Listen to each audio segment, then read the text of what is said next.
नमस्कार, मी प्रिया काळे. तरुण भारतच्या न्यूज बुलेटिनमध्ये आपल्या सर्वांचं स्वागत.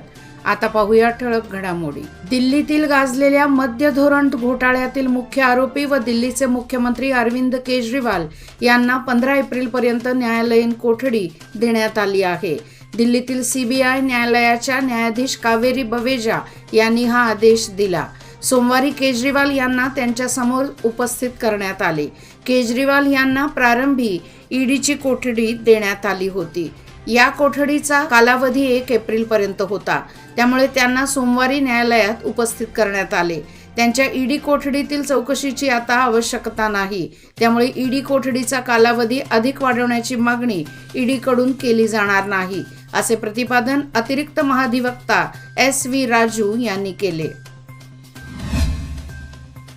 बेळगावमध्ये भाजप लोकसभा उमेदवार जगदीश शेट्टर यांचा पत्ता विचारू नका.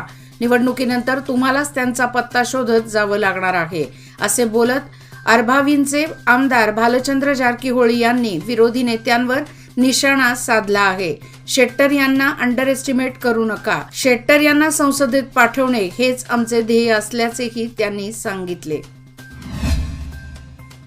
चिकोडी लोकसभा निवडणुकीच्या काँग्रेस उमेदवार प्रियंका जारकीहोळी यांनी आज यमकनमर्डी विधानसभा मतदारसंघातील मावनूर पाच्छापूर या गावात प्रचार दौरा केला. यमकनमर्डी विधानसभा मतदारसंघ आपले गृह मतदारसंघ असून येथूनच बहुमताने आपल्याला लोकसभेसाठी निवडून देण्याचे आवाहन या प्रसंगी उमेदवार प्रियंका जारकीहोळी यांनी केले. बेळगाव भाजप लोकसभा उमेदवार जगदीश शेट्टर यांनी आज दक्षिण काशी श्री कपिलेश्वर मंदिरात जाऊन श्री कपिलनाथाचे दर्शन घेतले. त्यानंतर शहरातील टिळक चौक, कंगराळी, KH आदी ठिकाणी जनतेशी संवाद केला आणि भाजपच्या जनहित योजनेची माहिती दिली. यंदा लोकसभेसाठी निवडून देऊन पुन्हा एकदा देशामध्ये भाजपची सत्ता आणण्याचे आवाहन केले. त्यानंतर त्यांनी हुक्केरी हिरेमठाला भेट देऊन श्री चंद्रशेखर शिवाचार्य स्वामीजींचा आशीर्वाद घेतला. बेळगाव जिल्हा सहकारी दुग्ध उत्पादक महामंडळाच्या अध्यक्षपदी आमदार भालचंद्र जारकीहोळी यांची बिनविरोध निवड करण्यात आली आहे. आज बेमुलच्या सभागृहात पार पडलेल्या निवडणुकीच्या प्रक्रियेत अध्यक्षपदासाठी आमदार भालचंद्र जारकीहोळी हे एकमेव नामांकन सादर केले होते. अध्यक्षपदासाठी निवड झाल्यानंतर भालचंद्र जारकीहोळी म्हणाले की बेळगाव जिल्ह्यात 150 कोटी रुपये अनुदानात स्वयंचलित मेगा डेअरी स्थापन्याबरोबर दुग्ध उत्पादनाला प्रोत्साहन देण्यात येईल. महाराष्ट्राच्या धर्तीवर ऊसतोड मजुरांना मजुरी न दिल्यास आगामी ऊसतोड हंगामाला येणार नाही, असा इशारा स्वाभिमानी ऊस तोडणी वाहतूक संघटनेने दिला आहे. महाराष्ट्रातील बहुतांश मजूर कर्नाटकातील साखर कारखान्यांसाठी ऊसतोड करण्याकरता येतात. प्रत्येक 3 वर्षात एकदा त्यांच्या मजुरीत वाढ केली जाते. मात्र यंदा 34% दरवाढ निश्चित झालेला असून 366 रुपये मजुरी देण्याची अंमलबजावणी केली पाहिजे. कर्नाटकातील शासकीय व खासगी साखर कारखान्यांनी महाराष्ट्राच्या धर्तीवर ऊसतोड मजुरांना मजुरी न दिल्यास आगामी ऊसतोड हंगामाला येणार नाही, असा इशारा संघटनेचे प्रमुख प्रवीण शेट्टी यांनी दिला. या संदर्भातील निवेदन कर्नाटक शुगर आयुक्तांना सादर करण्यात आले.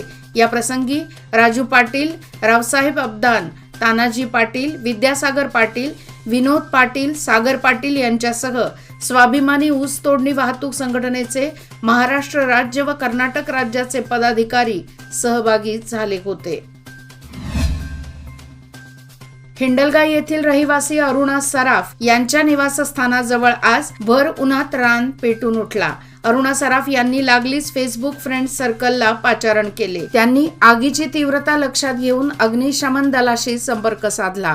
अग्निशमन दलाचे अधिकारी शिवाजीराव कोरवी, राजू मिटगार, CS हिरेमठ, सिद्धप्पा राजचन्नावर यांनी आग विझवली. या प्रसंगी संतोष दरेकर, अवधूत तुडवेकर, दिनेश कोल्हापुरे व इतर सहभागी झाले होते. लोकसभा निवडणुकीच्या पार्श्वभूमीवर मंत्री लक्ष्मी हेब्बाळकर या आपले सुपुत्र मृणाल हेब्बाळकर यांच्या प्रचारासाठी सौंदत्तीला जात होत्या.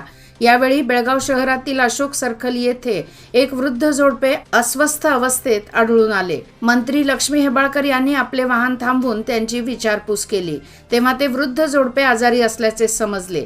त्यांना उपचारासाठी पैसे देऊन ऑटो रिक्षामधून येळ्ळूर केएलईला पाठवून देण्यात आले. मंत्री हेब्बाळकर यांच्या या कार्याची सर्वत्र प्रशंसा होत आहे. बेळगाव शहरातील वॅक्सिन डेपो, सिव्हिल हॉस्पिटल तसेच वडगाव येथील तालुका आरोग्य अधिकाऱ्यांच्या कार्यालयाच्या आवारात मागील अनेक वर्षांपासून बंद अवस्थेत पडलेल्या वाहनांचा खच पडला आहे. त्यामुळे शहरात अस्वच्छता पसरली आहे. यातील काही वाहने वर्षानुवर्षे धूळ खात पडलेली आहेत. त्यामुळे या वाहनांची विल्हेवाट लावा अशी मागणी सामाजिक कार्यकर्ता संतोष दरेकर यांनी केली आहे.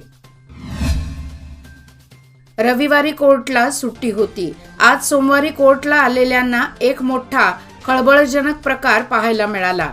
नव्या JMFC कोर्ट कॉम्प्लेक्सच्या मुख्य प्रवेशद्वारासमोर करणीचे साहित्य आढळून आले. कोर्ट परिसरात CCTV कॅमेरे बसवण्यात आले आहेत. संबंधित अधिकाऱ्यांनी त्याचे फुटेज तपासून हे साहित्य ठेवणाऱ्यांचा शोध घेऊन त्यांच्यावर कडक कारवाई करावी अशी मागणी येथील वकिलांनी केली आहे. मुस्लिम धर्मीयांचा पवित्र सण असलेल्या रमजान निमित्त बेळगाव बाजारपेठ फुलली असून इफ्तारच्या वेळी बाजारपेठेत गर्दी वाढू लागली आहे. दिवसभर प्रखर ऊन असल्याने इफ्तारच्या वेळी खरेदीसाठी भर दिला जात आहे. शहरातील खडे बाजार, दरबार गल्ली, खंजर गल्ली व भेंडी बाजार सह विविध गल्ल्या रोषणाईने सजल्या आहेत. इफ्तारसाठी विविध प्रकारची खाद्यवस्तू, कपडे, अलंकारिक वस्तू आदी वस्तूंचा स्टॉल पाहायला मिळत आहे. येळ्ळूरचा तरुण श्रीरामाच्या दर्शनासाठी अयोध्येला सायकलवरून रविवारी निघाला आहे. तब्बल 1840 किलोमीटर अंतर तो 18 दिवसात पूर्ण करणार असून त्याच्या धाडसी प्रवासाला येळ्ळूरवासियांनी सत्कार करून शुभेच्छा दिल्या. त्याला आर्थिक मदतही करण्यात आली आहे. विराट गल्ली येथील शिवप्रतिष्ठान हिंदुस्थान व श्रीराम सेना हिंदू संघटनेचा निष्ठावंत धारकरी किसन विजय टक्केकर असे त्या तरुणाचे नाव आहे. विराट गल्लीतील तरुणांनी आणि गावातील नागरिकांनी रविवारी त्याचा सत्कार करून शुभेच्छा दिल्या. किसन हा श्रीरामांचा भक्त आहे. सायकलवरून जाण्याची त्याने इच्छा प्रकट केली.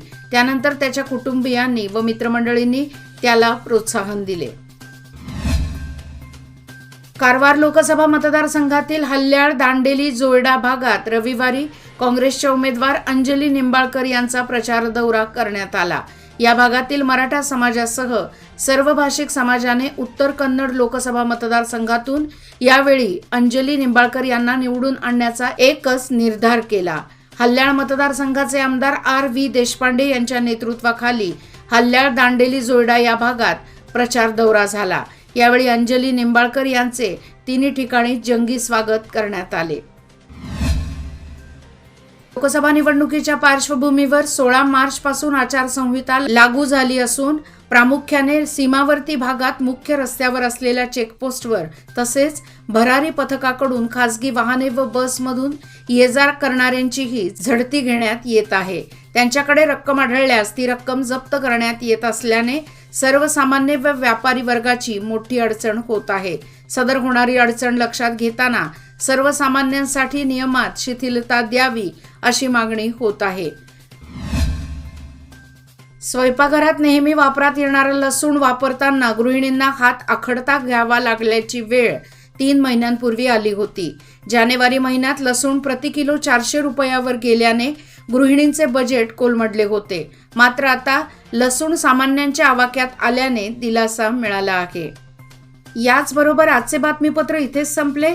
अधिक माहिती आणि ताज्या घडामोडीकरता पाहत रहा तरुण भारत न्यूज चॅनल. तसेच आमच्या चॅनलला लाईक, शेअर आणि सबस्क्राईब करायला विसरू नका.